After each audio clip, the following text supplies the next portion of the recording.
will now reconvene. This is a continuation of the meeting from yesterday. Today is Wednesday, December 18th, 2024. We are in regular session of the Board of County Commissioners. This is our final public session of the calendar year. And we have a couple of items on our regular meeting agenda. We will start in a moment at 9 with item from Community Justice and Rehabilitation Services, some business from our county administrator, and then we will do what we ordinarily do at the end of Tuesdays this morning, some commissioner business, any assignment requests, and so on. And then we will adjourn, and we will have some executive sessions later in the day, which I'll read us into at the appropriate time. With that, I will welcome everyone who's here in Harris Hall and anyone joining us online. Our first item is a Board Order 24-12-18-01 in the matter of approving a lease contract between Lane County Youth Services and Nexus Family Healing and delegating authority to the county administrator to sign the lease contract. I will turn it over to Greg Rickoff, our Community Justice and Rehabilitation Director, and he will introduce his panel and give us the presentation, and then we'll take it from there. Good morning. Thank you for being here. Chair Trieger, Commissioners, thank you very much for the time this morning. We are very pleased to be before you today to talk about what we think is a great opportunity for the juvenile justice SRBU building. As you know, we've got a pretty extensive building that we've never been able to use all of the space in. What we have today is an opportunity to use an additional pod. I have with me today, of course, Patty Robb, who is the Youth Services Manager. We have Margaret Vimont, who is the Chief Growth Officer for Nexus Family Healing, and they are the partners that will be working with the Oregon Health Authority to place a program into one of our pods. We also have Kim McGrew, our Assistant Manager in Youth Services, and Sarah Trulove will be helping with the PowerPoint. So again, this is a little bit of a surprise. We have tried over the years to find ways to repurpose the parts of the building that we have never been able to use for youth services focuses. Some of those efforts in the past have included changing the nature of the building, putting in services that did not need to be in a secure setting, and it was problematic to take a very secure building and perforate that in and keep the security level that we need. This is a proposal that meets the needs of our building for security. It does not compromise that at all. In fact, it fits very well with the mission of our work, and it supports, as you will hear, the work of the state. So with that, I'm turning it over to Patty Robb. Good morning, Chair Trieger, Commissioners. Yes, we're very pleased to be here on the agenda. Before I hand this over to Margaret Vimont for information around Nexus Family Healing and the program specifically that would be embedded into the center, I'd just like to provide a little context. Last summer, we were conducting or having a site visit by Oregon Health Authority in relation to 1115 waiver readiness. And during that process, there was a tour of the facility, and the representative from Oregon Health Authority inquired, there's some space here and we're just curious if you're interested in any sort of partnership. And in passing, I mentioned that yes, we are interested if it aligns with our vision and the work that we're doing here and makes sense with the partnerships. And that's really how this came about. Following that tour and collaboration with Oregon Health Authority, conversations then continued, and they introduced us to Nexus Family Healing, and we began a conversation about their program and how that aligns within the state and the juvenile justice work, not only county but statewide. So just wanted you to have that background information about how this really came about, and I would like to turn it over to Margaret at this time to talk specifically about the program so that you have ample time for questions. Good morning. Really pleased to be here. I'm going to just give you a smidgen of context about Nexus Family Healing so you get a sense about what our organization is about. Happy to go deeper, but and then we'll get more specifically into how we came to Oregon about a year ago. So if we could have a slide. Nexus Family Healing is a child and youth families serving agency, and we focus on the vision of healing the past, breaking the cycle, and changing the future, specifically focused on youth and families. Nexus Family Healing's growth strategy has been to listen for community need, and we are not an organization that decides that we're going to build certain kinds of programs. We are an organization that partners with states and counties where we are around the United States to listen to where there's gaps in the child serving system. And then when we have the resources and the expertise to meet that gap, that seems like a natural intersection. If we could have the next slide. So our mission is to change the course of a child's life by stabilizing families and strengthening mental health. Our deep expertise is mental health treatment. If we could have the next slide, we do that through a variety of business lines. This is where we are as far as the country. So you can see our home base there is in Minnesota.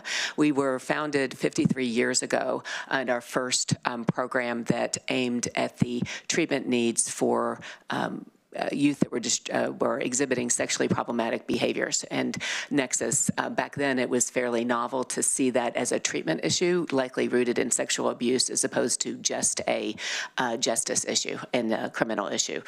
So that was our origins, was really moving towards a population that others were really not willing to move towards and see the treatment needs of that population. And now it's grown. We've got 12 agencies in 5 states. So we've got several, as you see there in Minnesota, 2 large residential campuses in Illinois, a psychiatric residential facility in Baltimore, as well as foster care, and also foster care and other services in North Dakota. And then you see that one little star in Portland, Oregon, which is what happened a year ago last summer. But before I get into that story, if we could go to the next slide, I just wanted to give you the scope that we do have 3 business lines.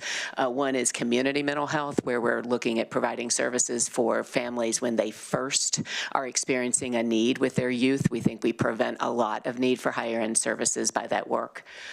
Residential treatment, which is what we're proposing in this partnership here.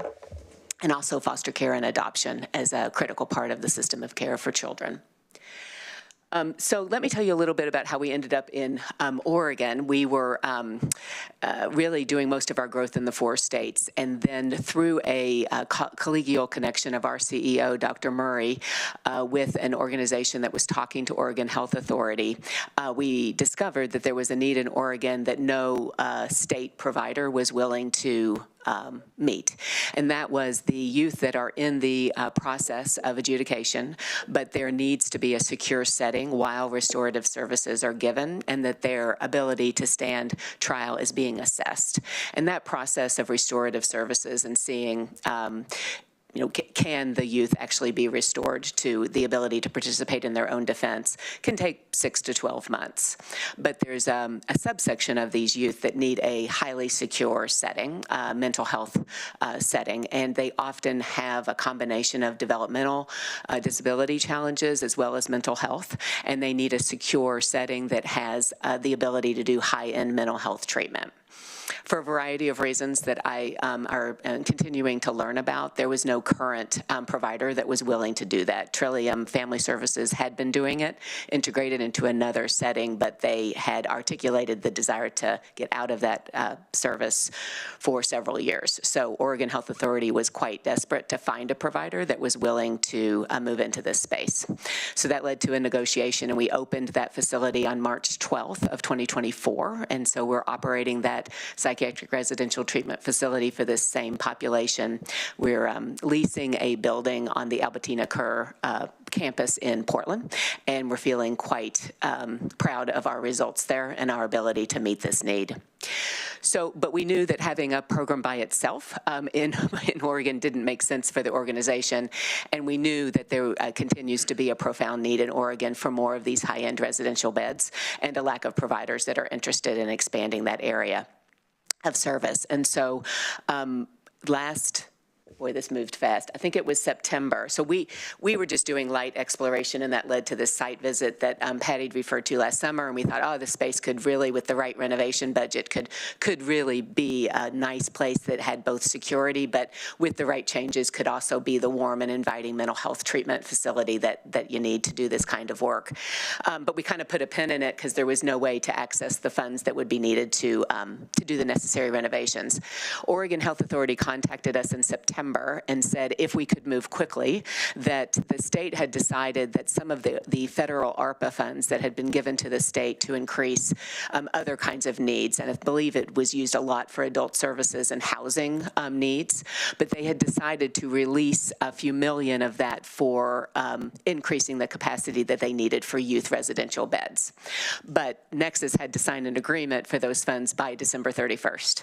So we had to move fast to do that. And so that's what activated, say, Patty, so how about now? Could we agree to do this now? So that led to a very extensive visit where we came out with some other of our staff from the IT and other realms, looked at it, worked up a budget, and has moved to our request today to enter into a lease agreement to allow us to use this space. The total grant amount to Nexus from the state is $3 million. $2 million of that is being used for the renovation, and we did submit a budget with consultation on what it will take to do the necessary changes. We also feel confident that it will not impact what's already happening in the Juvenile Justice Center because of the way that we can have our own entrance, so that we can have our own experience for family and youth that would be more mental health driven than corrections oriented, and also that it will be, it will have a permeable door to the rest of the building, so that there won't be crossover in the use of the building with our program. So we're quite excited about the prospect of this and of increasing the amount of resources for these kids that really need mental health treatment, and there's just not enough beds in the state. So this will partially meet that. The goal here is to take one of the pods and to convert that into 2 6-bed units with a high staff to youth ratio to provide the treatment that we know that they need while they're going through this process. So I am happy to go much deeper on any part of what I just said, but I think I'll go ahead and pause there and see what the commissioners might want to hear more about. Thank you very much. I have just a quick question, and then I'll open it up. I was reading in the packet what you just said, 2 6-bed units. So the reference to it being 2 units with 32 beds is just as it currently stands and as it's currently constructed, and the That's renovations would pare that down from, okay, just making sure I was following that. Great, thank you. To the board, Commissioner Buck. Thank you, Chair. Can you talk a little bit more about ongoing costs once it's open and how you plan to be able to sustain the program? Right. So So we have a program contract. It's very analogous to what we're doing in Portland. So we have a Portland contract with OHA for this exact need, and we build into our rate, both the rate that is a Medicaid rate and also an administrative rate that allows us to make it fully sustainable. And that includes all the rates of, you know, we are realistic about what kinds of building maintenance is needed. Now, I believe the agreement is that in what I've experienced as a typical sort of leaseor or leasee experience is that if there's something that happens that is really structural, so something with the roof or something, that would be not something that we would cover. But as the youth actually have create wear and tear on the facility, that those costs for repair and maintenance would actually be embedded in our per diem with the state, and that we'd be covering those. So on an ongoing basis, I'm guessing the Medicaid rate is the primary reimbursement method for the program, and that goes through OHA specifically? That's correct. So, because what I want to do is make sure that once it's established, it has regular ongoing support, and we don't establish it and close it. As long as those Medicaid rates are still reimbursable for an extensive amount of time, then it seems like it's sustainable. Yep. This was certainly a concern of ours too, because the amount of effort that goes into opening a program like this is extensive, and once you get it to stability, you really want to maintain that. And so we were not interested in something that was going to be a short-term enterprise either. So we have had very direct conversations with OHA.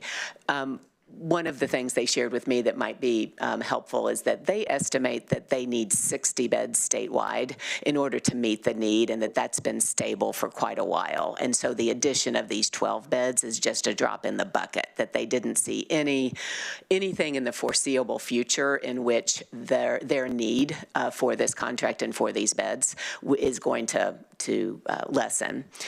The other thing is that the Oregon Health Authority is obligated legally to have these beds for kids. So if a judge orders a youth into secure inpatient while they're going through this restorative services project, they would be in contempt of court to not have such a bed.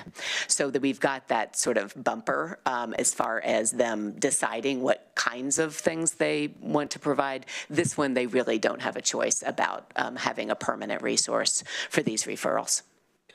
Thank you. Mm-hmm. Commissioner Farr. Thank you, Chair.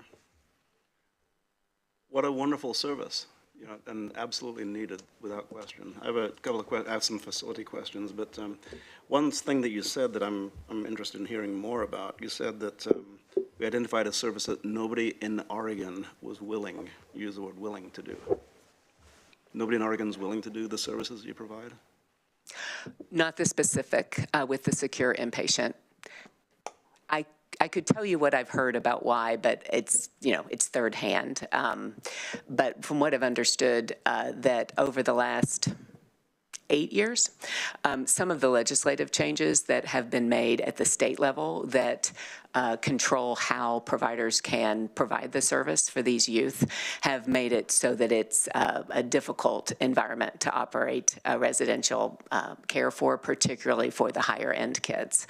And so there's a lot of advocacy that's happening that I've now become familiar with as we've been in the state about what kinds of suggestions for legislative evolution is going to be needed in order for more residential providers to feel that they can provide the service in a way that allows them to provide high quality, to provide, make sure that it's a safe environment for their staff.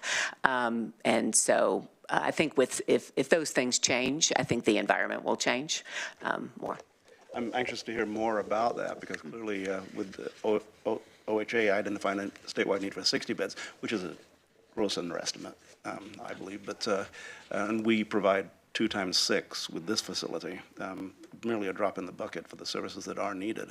We certainly need more than somebody coming in and providing services that nobody else in Oregon is, I use the term willing to provide. Well, that's the term I'll use as I go forward, wondering why people aren't willing to do this. Sure. If it's of particular interest, I'm happy to share. There's a published report. There's a system of care work group that's been working for quite a few years that's brought the state and the providers together, and it specifically issued an analysis of where the problems are with the legislative restrictions and what that organization or that entity's recommendations are for changes. I just recently had that sent to me in my email, and I'd be glad to share it with the commissioners. If interest, I think it'd be a quick read to see sort of, at least from the provider perspective, what kind of changes need to happen in order for the providers to move into meeting the need more successfully. I'm anxious to hear more because the board packet provides just kind of a brief overview. It doesn't go into any depth regarding what the community mental health services are or foster care and adoption services that your agency does provide.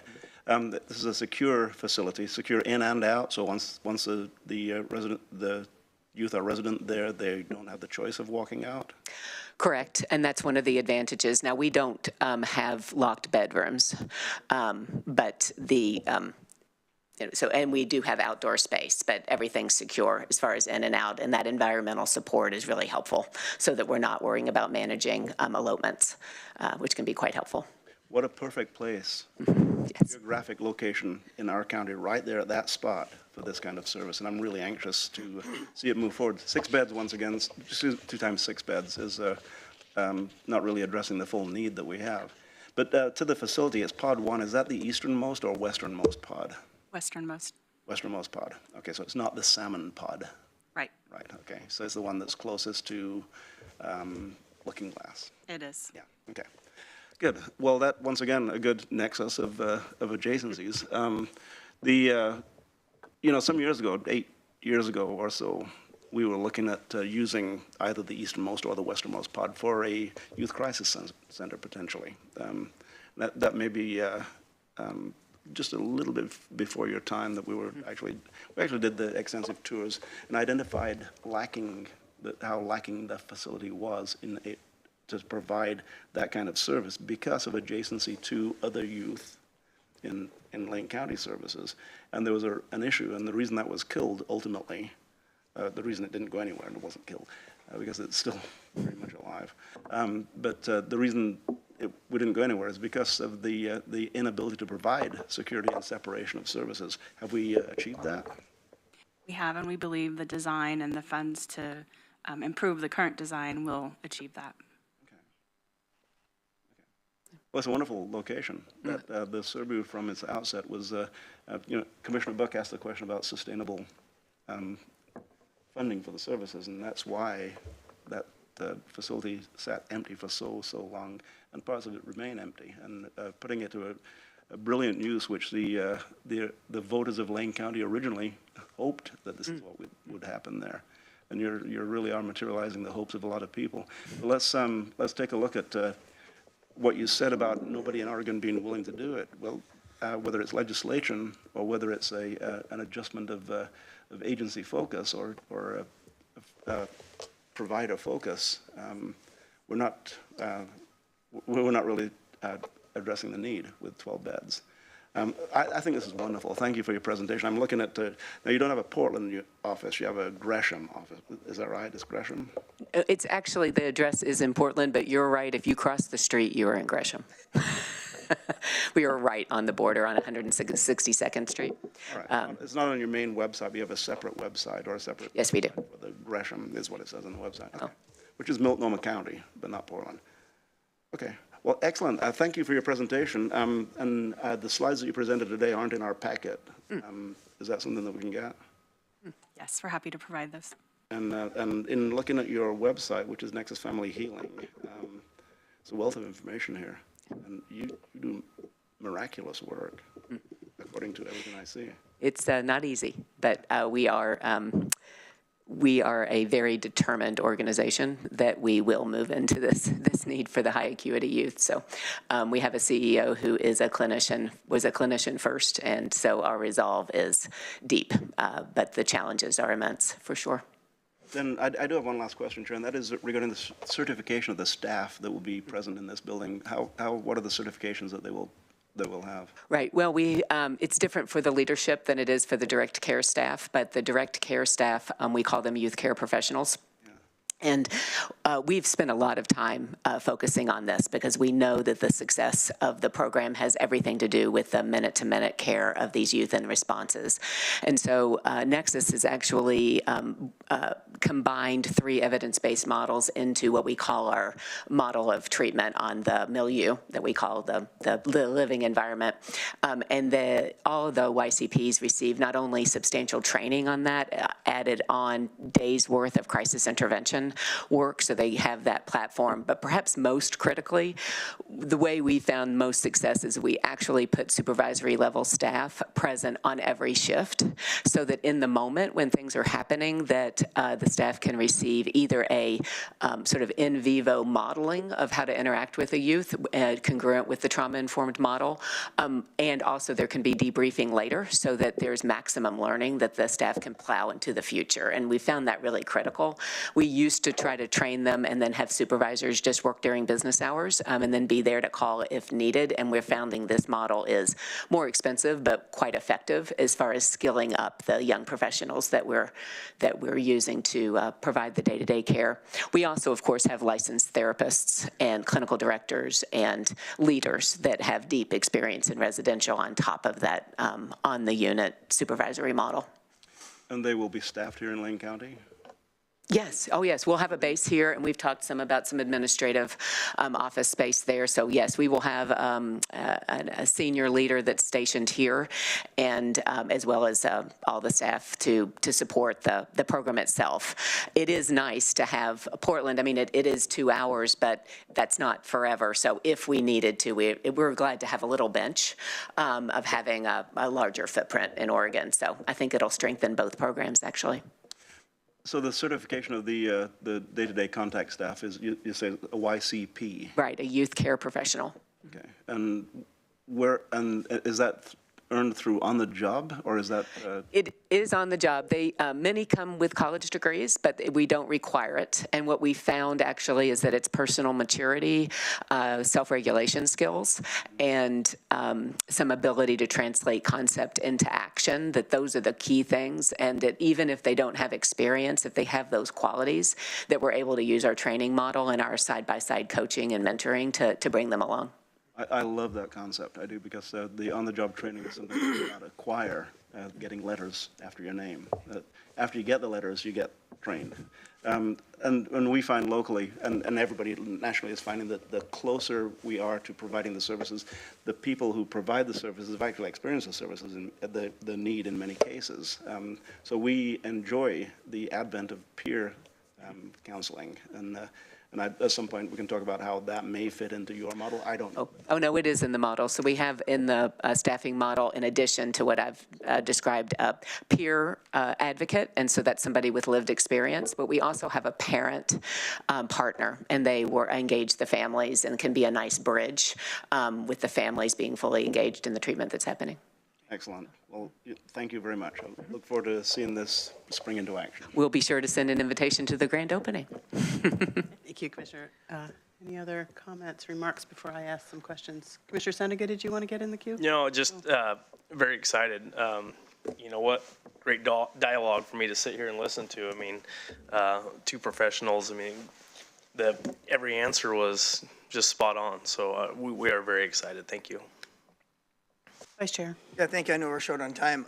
Greg, you and I toured that facility when I was first on board, and it was been vacant for 25 years. We even talked about the cost of heating all those pods all those years with nobody in them. And this is a great nexus, if you could say that, of partnerships coming together where now we have something to offset not only the continuing costs the county has incurred with that, but this is an investment in the county as well. But I wanted the public to make sure that they heard those two quotes that you said, Margaret. You said our organization is we're a very determined organization, and our resolve runs deep. To me, anyone that's willing to put the kind of effort and money and remodeling expenses into an existing building that's not their own, but has that mantra, is a very committed organization to the community. And so we welcome you that, and if there's anything we can do as a board to help, we're on board as fully as we can be. So I appreciate you coming to the town and doing what you're doing here. Good job. Thank you. Thank you for being here. Thank you for the presentation. Just a couple of questions, some of which Commissioner Farr touched on, a 60-bed need statewide. This addresses 12 of those. Will these beds be reserved solely for youth from Lane County, or is this potentially a regional resource? It could potentially be statewide, because these court orders can happen anywhere in Oregon, and we are the only provider. So we've had youth travel quite a distance. Yeah. But OHA is the only referral source for these. Do you have, I don't know if this is a fair question, but what is the sort of average length of stay? I mean, it's partly because there's criminal justice involved. It depends how quickly their case is moving. This is not simply a treatment facility. It's a treatment facility with that intersection of the system, of the bigger system. But what is the, if you can answer anything. So our outcomes are so short, it's not very many months. We've been open 9 months. And what we're finding, it'll be interesting to see what the average is, but we're finding that that there's basically two profiles. They're either there 6 to 9 months, so it's a longer, we're getting them at the beginning of that process. They're going through a pretty elaborate restorative services process. They're reassessed for fitness every 90 days. Or we've had a collection of youth that have been there a month or less, where they've come in because of where they are in the process, that it ended up being short. One youth came in a month, 45 days before he turned 18. He got discharged at 18. The thing I've been really impressed with is whether they're there 4 weeks or months, that the staff just dive in with equal fervor. And the name of the program in Portland is Walden Crossing, and they're really seeing it as the youth are coming at a crossroads in their life, and it's an opportunity to think about how could we use this time fruitfully to set some of the ways that you move forward from here, really, no matter which direction your life takes you. And so it was really interesting, a small anecdote, the kid that was there for 45 days when he left, and they said, what would you like for a goodbye present? He wanted a Nexus polo that they wear to work. Shredded my heart. So they're really doing a nice job of connecting with the youth. Great. So you mentioned someone before he turned 18. So for the purposes of your programs, are youth defined as 18 and under 18, under 25? What's the? They have to be discharged at their 18th birthday, Under and they 18. go into the adult system one way or the other at 18. So under 18. And this is acuity-based determination for the program, right? I mean, there's many more youth already in the, like, where are these kids now? They're already in the system. So this is just adding another layer of specialized service for Yes. youth that are already in the system. right. Who makes the assessment of whether they're eligible to enter this service? Well, it's presented to the judge who makes the decision.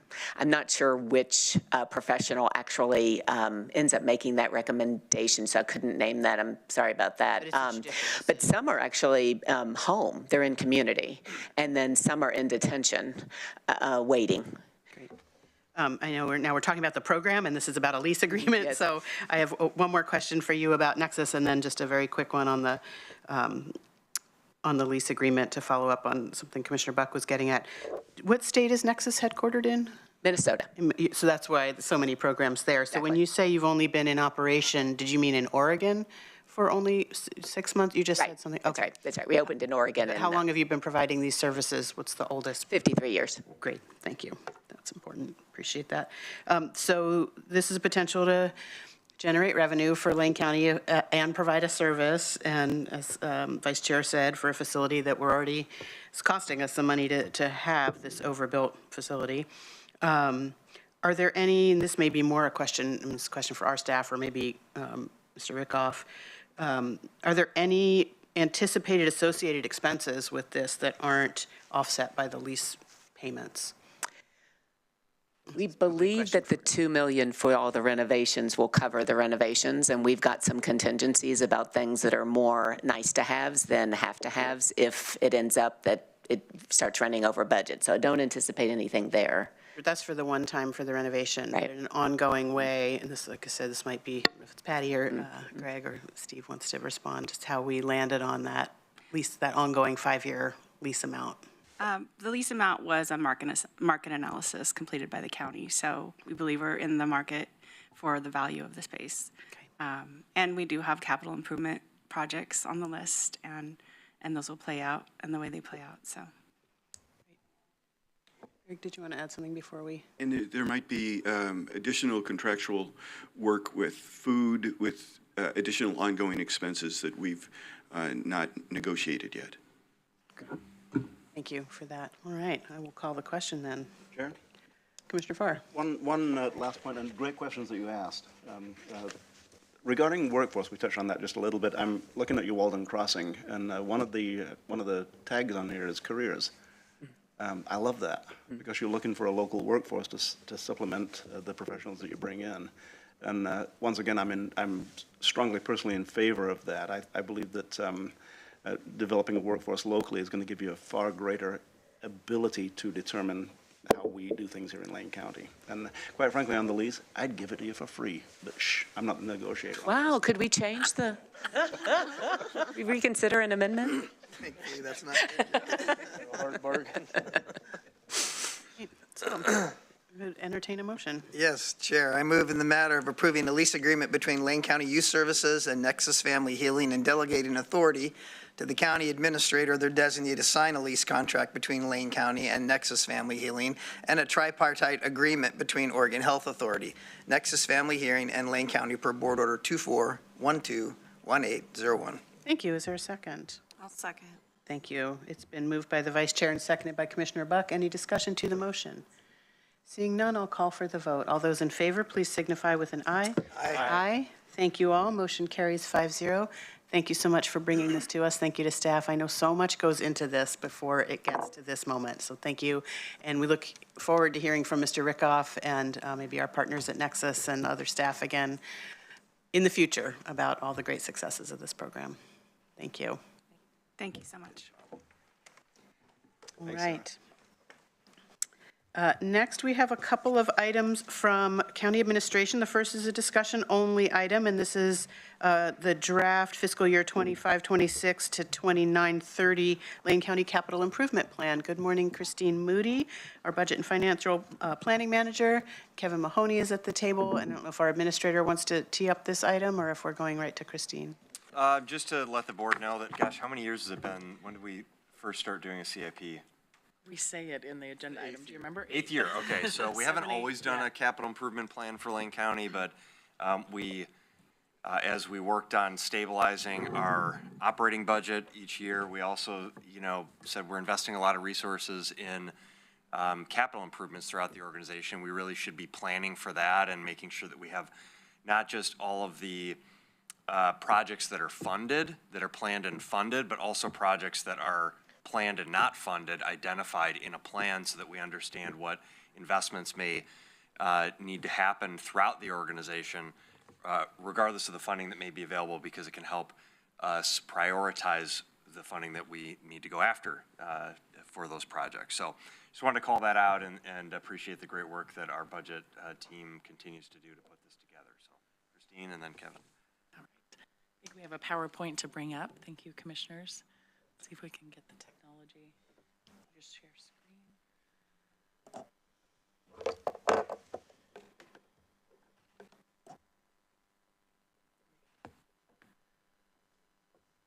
All right, so I'm just going to cover the overview and then I'll turn it over to Kevin. He's done the bulk of the work and I don't have much voice today, so that will work well. So as already indicated, our 8th consecutive year, what also wasn't mentioned is that Public Works used to be a place that the county did do a CIP with the road and bridge projects.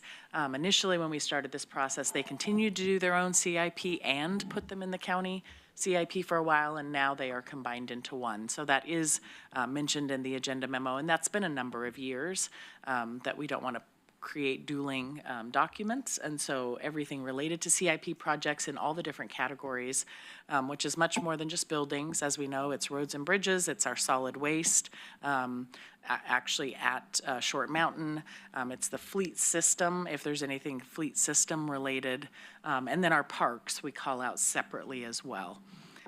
So the goals, of course, are to maintain our assets, and there was information that's mentioned throughout from our performance auditor a number of years ago that showed this as a financial risk to the county because our assets are aging so much, and so making sure we're maintaining them and having that prioritization process.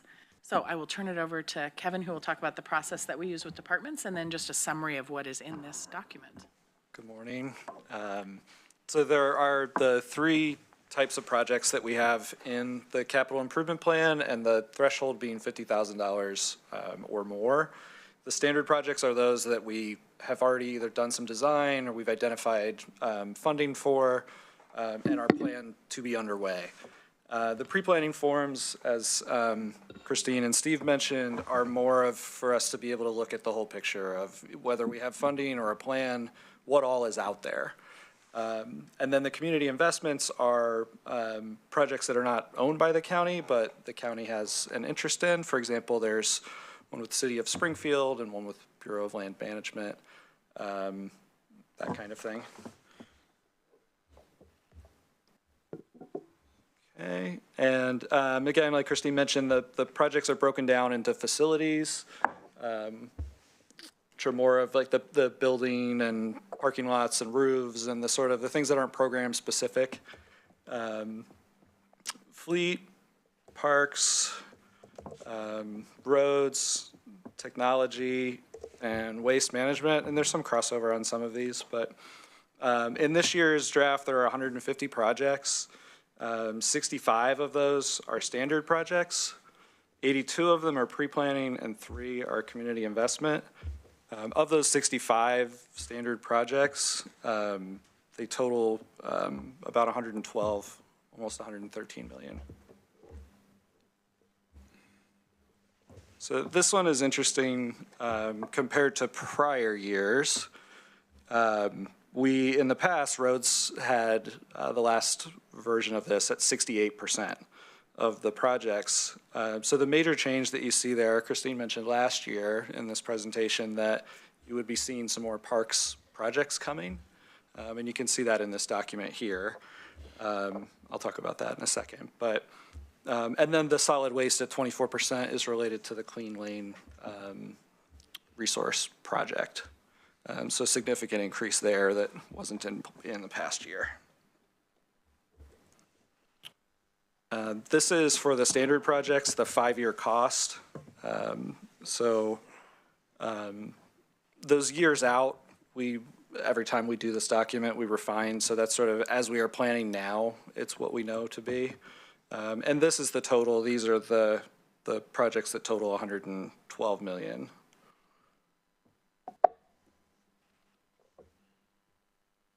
Okay.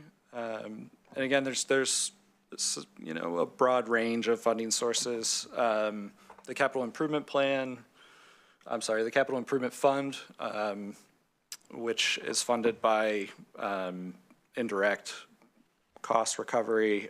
That's for a lot of those central type things, the building and roofs and things like that. Road fund, general fund, fees that we generate, state and federal grants and other funds and revenue. So as Christine mentioned, the Public Works CIP that had been done in the past, the non-road and bridge projects still need to come to you all for contract approval. The CIP doesn't delegate the authority for those projects. So next steps from here, as we start the budget development process for the next fiscal year, which amazingly will already kick off here in less than a month, we will take everything that all of the departments worked on with these forms, and they'll look at updates and anything else that we need to change. So as of now, this is what they are planning for these projects. But as we get into the budget, we may know more about projects or timing or, scope change or any of those kinds of things. So as we make our way through the 25-26 budget development process, these projects will be refined as much as possible up until that point so that when we have the budget for 25-26, we have the most current expected costs.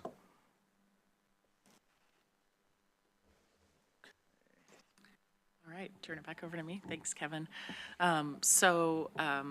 Giving you the summary of this draft plan, one thing that I did mention in agenda setting, so 2 of the commissioners have heard this, is that when we started this, we initially brought this draft plan to you every year. A lot of it seeking input. Is this the right direction? Does this document look like what you want? As Kevin mentioned, we're going to refine it as we go through the budget process, and there will be a final document that always comes to you, usually July or August, once departments have finalized their budgets and really know where everything land. So just as we continue to look at workload internally with our departments and our budget team, want to check in on the value of seeing a draft document. Is this providing value to the board to have this report, or is there enough reporting and public process for you to see it through the budget process and then a final document? We would still go through this budget development process with departments in December. Because it's pretty involved, as you see, there's 150 different forms in this document. We don't want to put that onto their budget process so that they're trying to do both at once. But just wanting to check in and see if it would meet with what the board needs if we didn't come to you with a draft document, but instead the first time you see the updated 5-year is when it's a final document. And you would hear about the projects through the budget process. So would love some feedback on that or anything else that you would like to see change in this document. We're always checking in on, do you feel like there's something missing? Are the questions right on the forms? I don't know if you've had a chance to review all 150 pages. I'm sure you have, but so let us know if there's any additional information that you need for your approval process too. Thank you, Christine. So to the board, questions, direction for staff, Commissioner Farr. I have no questions. There are more than 150 pages, though. There is. But, and I was looking at page 183, which is territorial highway. That's pretty interesting. But I just wanted to mention the evolution of the capital improvement plan, the CIP. You described it just a little bit, and it really has been a wonder for me to observe as it happens. As you said, Public Works by necessity had a CIP of sort, not of sorts, an absolute one, but wrapping everything into a single document so everything can be overlapped and positioned against is just a wonderful move. So bravo to you and to your staff on making that happen. And it didn't happen today, did it? No, I mean, this is an evolution that's taken place since before I got here. So it really is, like strategic plans. You can't have one here, one there, one here, one there. Everything has to be contained under a single umbrella, and you've done it. Thank you. Commissioner Buck. Thank you, Chair. I don't have a preference on whether it comes to us as a draft or a final. I've seen enough of them, and they're all pretty standard, the way that you proceed through each step. I have complete faith in. So if it saves time, money, energy, et cetera, to come to us as a final document form in the budget process, that is okay with me. I've never really seen an instance where we had to go back and redo a CIP, and that gives me the confidence that I need. Thank you. Thank you, Commissioner. Commissioner Senega. Yeah. I enjoy going through it, parts of it. I mean, coming with my public works background, I do appreciate looking through the projects and so on and so forth. But I don't have a strong stance. I mean, if the board decided not to, I understand. With everybody feeling the budget crunch and time crunch, I know things are time consuming. Which makes this question kind of tough, and I understand either way. Is it possible for this to be laid out in, say, districts like West Lane projects, or, I mean, if you go through the roads projects, it's 100 and something pages. Is it possible to just kind of to do it in areas? Well, I suppose that's probably more of a public works question because you just get the information. Yeah, thank you, Commissioner. So you're speaking just of the roads and bridges, not like every building, or are you thinking the whole plan?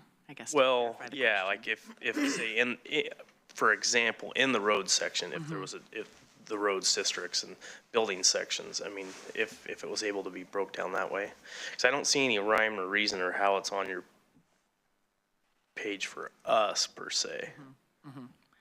Yeah, we can definitely check with the data that departments have available, especially roads and bridges. They may well have that as part of their mapping, right? Yes, That's probably going to be the easier one, and Yeah. a building's just going to be looking up. So yeah, we'll definitely look into that.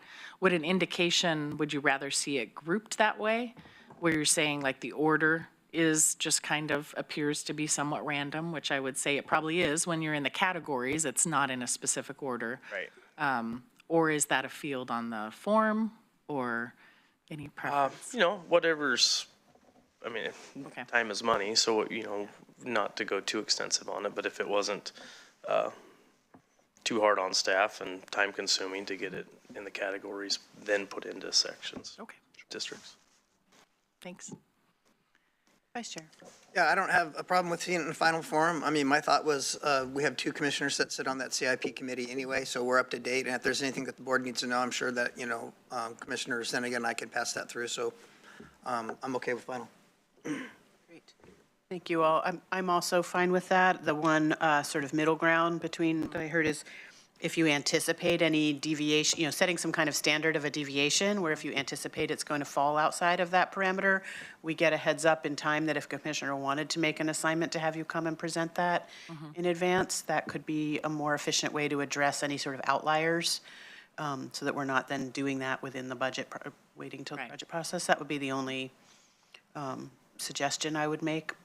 Okay, great. Thank you, Chair. One thing I didn't mention too, you mentioned the committee. I think you're speaking of the facilities subcommittee. There's also committees that are reviewing the other sections of the document. So we could also highlight for those committees if they feel that there's a reason to highlight something to the board, because they're going through their processes kind of as we're doing the budget. So that's a great point, if anything deviates. Thank you. Great. Does that give you what you need? Yes. Okay, thank you. Commissioner Farr? Just one last little statement about the general concept of the capital improvement plan. This is an indication to anybody looking, the people who we serve, to understand the depth of work that goes into making certain that Lane County is providing the services that people expect and need across a broad range. And, you know, anybody can look at any one thing that we do and criticize it.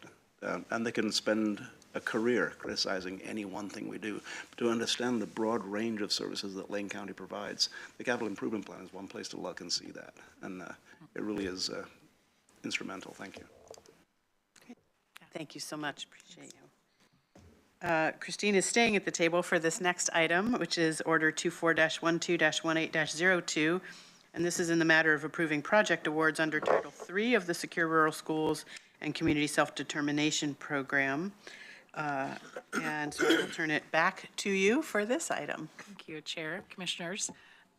So this is the 8th, if I counted correct, so that might be the number of the day, the 8th time that we have had a Secure Rural Schools Act that provides funding to the county. So this was a few years ago, but because we had enough funding coming from prior Title III money distributed to the county, we have time to obligate the funds and start new projects.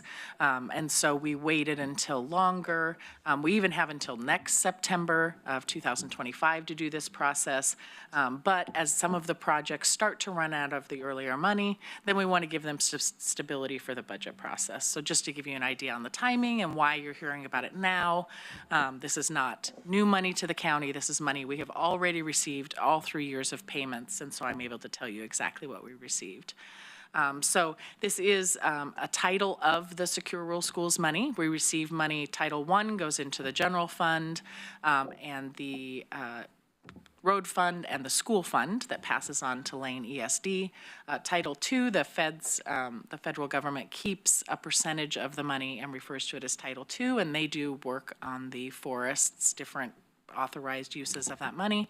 And then the county has the Title III money that has authorized uses. Those are outlined in the memo for you. They've been pretty consistent over the years. They will take some away sometimes, expand one area.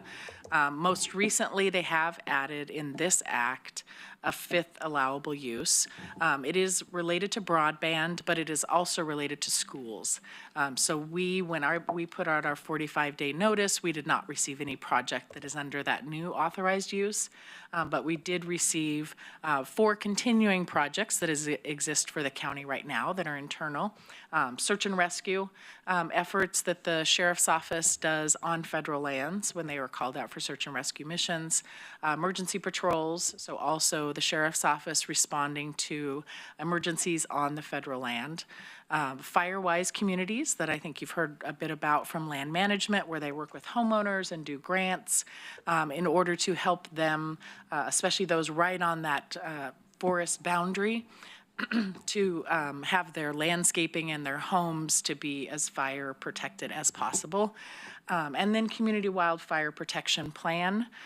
Development and implementation has been the most recent. That was awarded first with our last act. Through emergency management, that has now moved to the sheriff's office in coordination with emergency management, and they have an individual there who's assigned to developing that plan and also sometimes provides backup to search and rescue. So those are the projects that you received, the 4 projects. The amounts are detailed in here. This time the last time we had to say, hey, we don't have quite enough money to award to everybody who asked for it, but this time there is enough to award the full amounts that they have requested. And we're asking to obligate these funds, which means they are for these 4 uses. We track exactly what you've awarded for those projects, and they have years, whatever time is needed, to spend that money. We do have to report on these funds each February to the federal government to indicate what we're spending by category and that we don't have any funds to return to the Treasury, so we'll continue that. So with that, I'm open for any questions. Questions for Christine? Commissioner Farr? Thank you, Chair. Title III is, there's a pretty broad latitude on how we spend Title III, as long as it's reported and we keep it in the format. Is that, am I correct in that assumption? Well, Inside of within these its authorized inside of its uses, parameters. yes. And it does get a little specific when you're talking about, like, they had to call out a specific number 3 to cover training costs and equipment, because there was a lot of questions in the beginning, like, can we go buy a vehicle with this when we're getting 1-year funding? So they continue to refine it, and the U.S. Forest Service in particular puts out guidance about how to spend it. So latitude within the programs that they've developed, yes. That's a good explanation, and it's helping me to kind of grapple with something that I've always grappled with the concept of secure rural schools funding. I've always thought of it as a supplement to what was once a robust federal payment. Basically, it's still what it is, right? And it replaces what in historical times had been general fund money that we could really spend on anything. This is kind of a narrower form of general fundish kind of money. But it's the federal government's puny, no, excuse me, I'll take away that word. It's their attempt to kind of mask over the fact that they don't give us payments on the land that they own in Lane County anymore. So, okay, good. Any other questions or comments from the board? Vice Chair? I'm sorry, I was pointing to Commissioner Buck. I thought she had her hand up. My mistake. Oh, well, actually, I will say something. Just because you mentioned it briefly, the Title II money, I am now privileged to be on the U.S. Department of Agricultural Hood-Willamette Regional Advisory Committee. And we just recently allocated the funding for Title II for our area. And there are a lot of really excellent projects that funding is going to. It was a large group, and we did it throughout all the RACs throughout the state together. Just in the past few months, 3 years worth of Title II funding allocations. So we'll be seeing many of those projects hit the ground in our community soon. Thank you, Commissioner. Anything else for staff? Okay, well, then we do have an order in front of us, and I would entertain a motion. Chair, I move approval of project awards under Title III of the Secure Rural Schools and Community Self-Determination Program under Public Law 117-58, initiating projects and obligating funds per Board Order 24121802. Thank you. Is there a Vice Chair? Yes, there is. He just made the motion. Is there a second? I'll second. Thank you. It's been moved by the Vice Chair and seconded by Commissioner Buck. Any discussion to the motion? Commissioner Farr. To the motion, thank you, Chair. And I'm just, I made a couple of notes, Christine, that this includes search and rescue, emergency patrol, firewise communities, and community wildfire protection plan. Not broadband at this point, but that's been included for future consideration. Correct. That's an authorized use. We just didn't receive a project that would fit under that. Then just a general question, no, I'll ask this question in private regarding RFPs, et cetera, but thank you, Chair. Any other questions to the motion or discussion to the motion? Seeing none, I'll call for the vote. All those in favor, please signify with an aye. Aye. Aye. Motion carries 5-0. Passage of Order 24-12-18-02 in the matter of approving project awards under Title III of the Secure Rural Schools and Community Self-Determination Program under Public Law 117-58, initiating projects and obligating funds. Thank you so much. We are now on item 3 on today's agenda, Commissioner's Business. Are there any announcements from the board? I have one. I will make my announcement, which is just a congratulations to our sheriff. We all received his weekly update that he was at the State Sheriff's Association meeting, and several folks from our sheriff's office received awards, and our sheriff, Cliff Harold, won the statewide Sheriff of the Year from his association award. So congratulations to him and to the, I think, 6 members of our sheriff's office team who received awards in their various areas. Really appreciate, I know all of us greatly appreciate the work of that office, so congratulations to them. Any other announcements? Seeing none. Any future board assignment requests? I know Commissioner Farr has, I believe, something he wants to raise. Any, Commissioner Farr? I do, and Ms. Mokrowski, I telegraphed this a little bit, yes, but that's the term that I use, telegraph, that's when you send advance message in brief. So what I would ask for is early in January, an agenda item that would include a series of considerations. This came a little bit quicker than I anticipated, so it'll take me a second to get to my notes on this.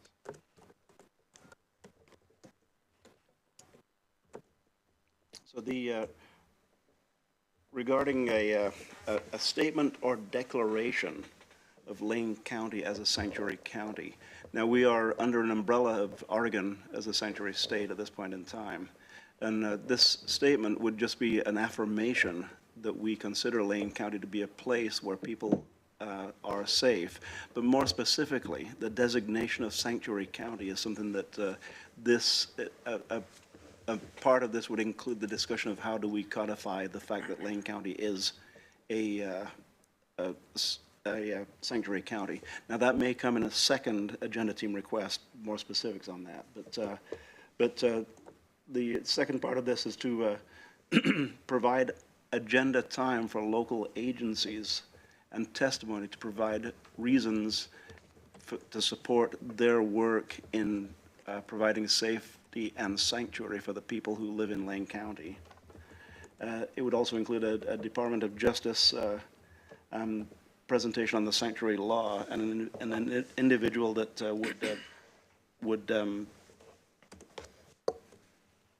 there's an individual from the state, and I apologize that the name's not right here on top of my list, but who actually has provided the presentations on Oregon sanctuary law, and that would be a part of a presentation in January to the Board of County Commissioners explaining what Oregon's current sanctuary law is. Also, affirming that our medical centers, Lane County's medical centers, are continuing to have a stock of gender-affirming medication, and that the availability will be there for people whose ongoing lives are need the gender-affirming medication.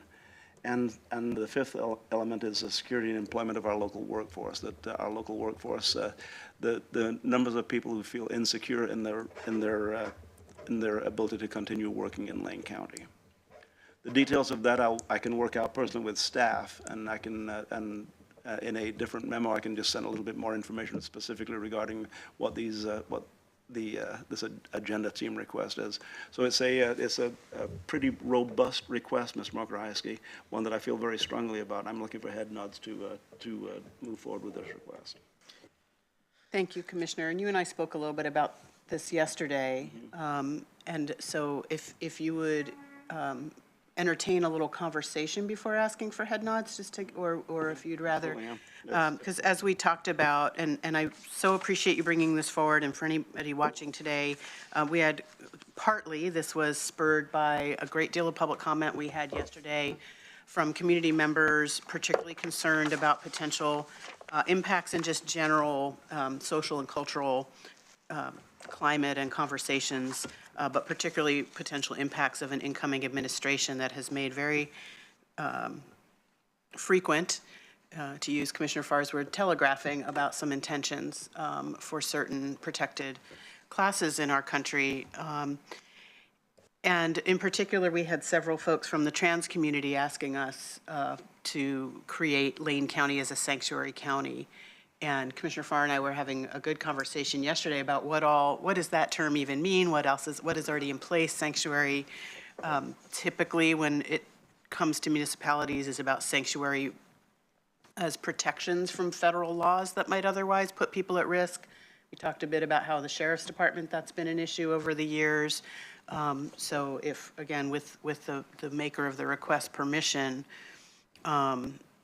you know, perhaps including the sheriff to talk about what it means to operate, to do his operations under the state sanctuary law, because the sanctuary law is specifically about sanctuary from any federal cooperation with federal immigration agents of adults in custody, just to make it as specific as we can. I also wanted to take the time, and again, with appreciation to Commissioner Farr, who originally brought this forward, that our codified statement on Pride Month does specifically state, I pulled it up so that I could reinforce your request, that we say to truly honor Pride Month, we must go beyond acknowledgement and take meaningful action, ... picking back up. We remain dedicated to fighting for transgender equality, recognizing the unique challenges they face. We must amplify their voices, break down barriers, and ensure our county is an inclusive haven. Within our organization and services, we persist in championing gender-affirming care. By recognizing and respecting transgender and non-binary identities, we create an environment where they feel genuinely supported, et cetera. So trying to think about how to make this request have real teeth.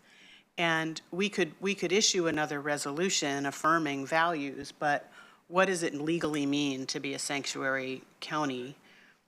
From what other laws are we providing sanctuary, or how else we might express the intention? So I think you're doing a good job of supplementing my request. Yeah. Thank you, Chair.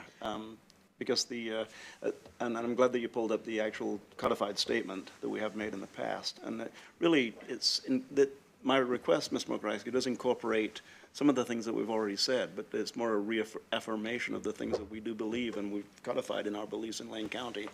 I think that it's not a short discussion, and it's not one that is particularly a straightforward discussion. That is to say, we'll have opinions on this, and I invite the opinions because this is the time. Yeah. This is the time for us to address this. Yeah.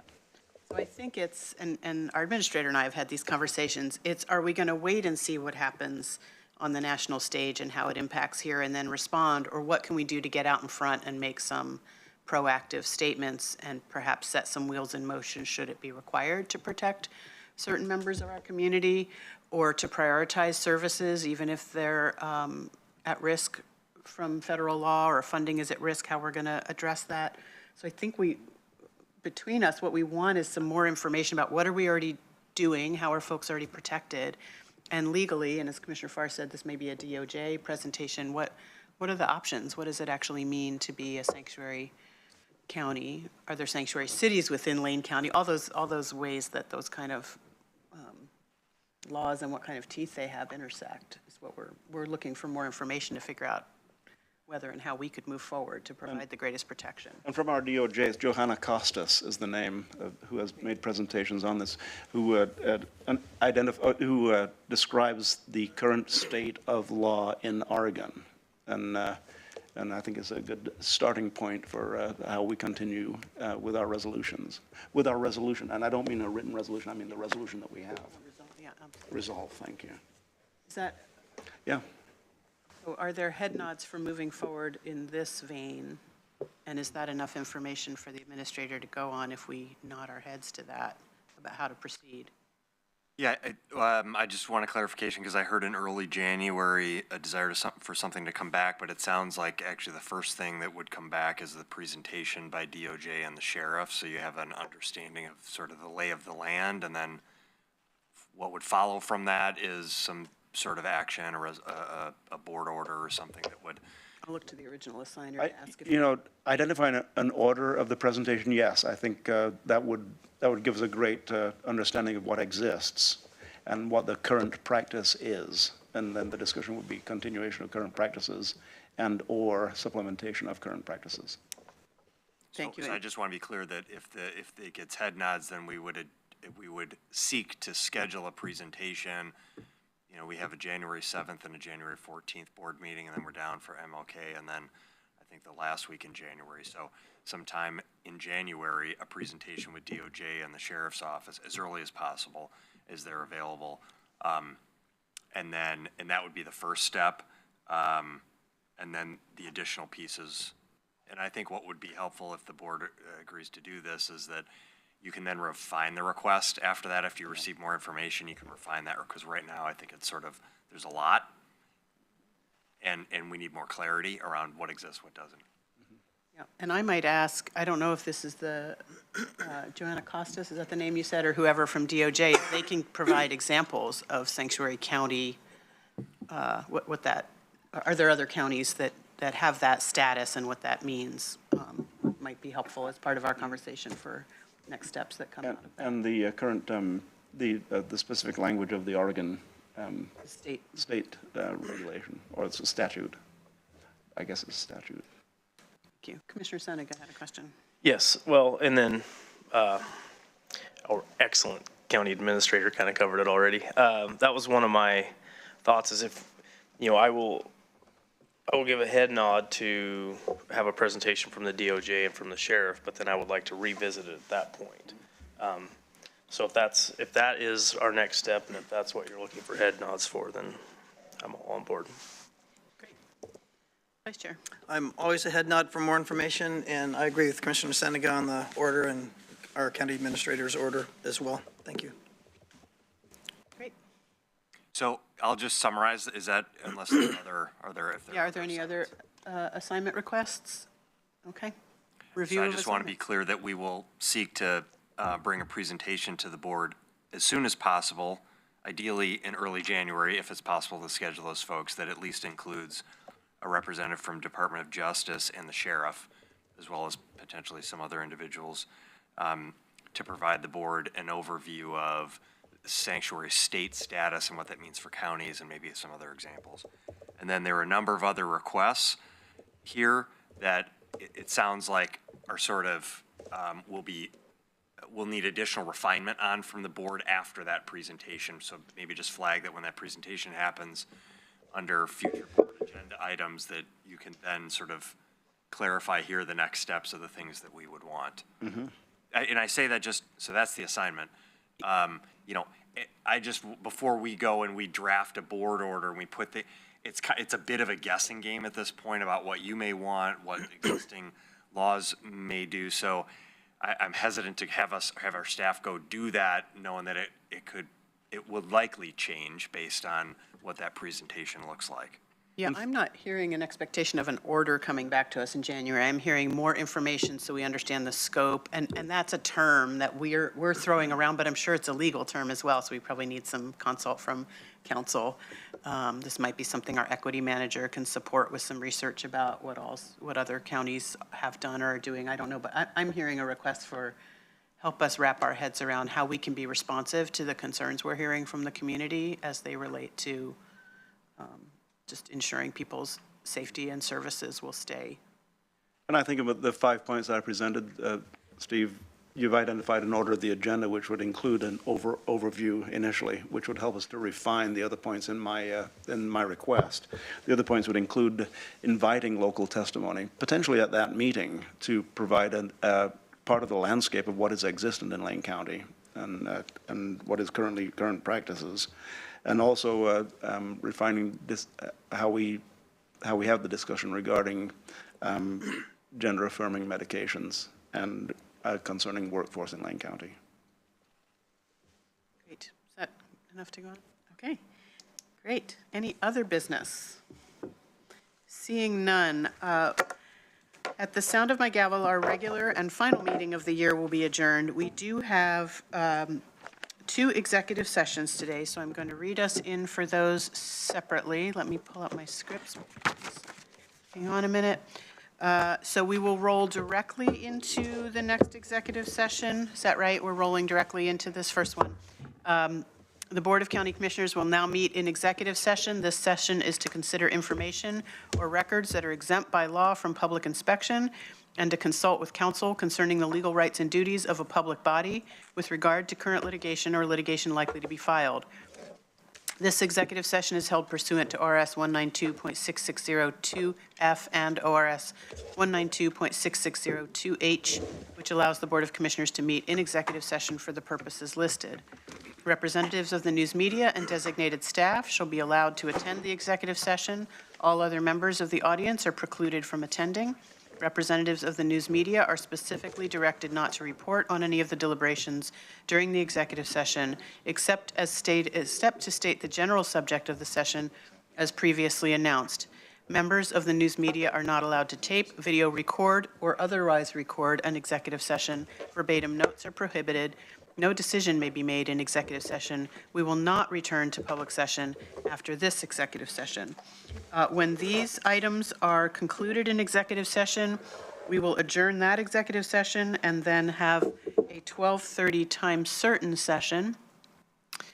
And the read-in for that is that we will meet in a 12:30 time certain session to consider the employment of a public officer, employee, staff member, or individual agent. That executive session will be held pursuant to ORS 192.6602A, which allows the Board of Commissioners to meet in executive session for the purposes listed. Representatives of the news media and designated staff shall be allowed to attend the executive session. All other members of the audience are precluded from attending. Representatives of the news media are specifically directed not to report on any of the deliberations during the executive session, except to state the general subject of the session as previously announced. Members of the news media will not be allowed to tape, video record, or otherwise record an executive session. Verbatim notes are prohibited. No decisions will be made in executive session, and we will not be returning to a public session after that executive session. With that, at the sound of my gavel, we will be adjourned from regular meetings for the duration of calendar year 2024. Thank you all, commissioners.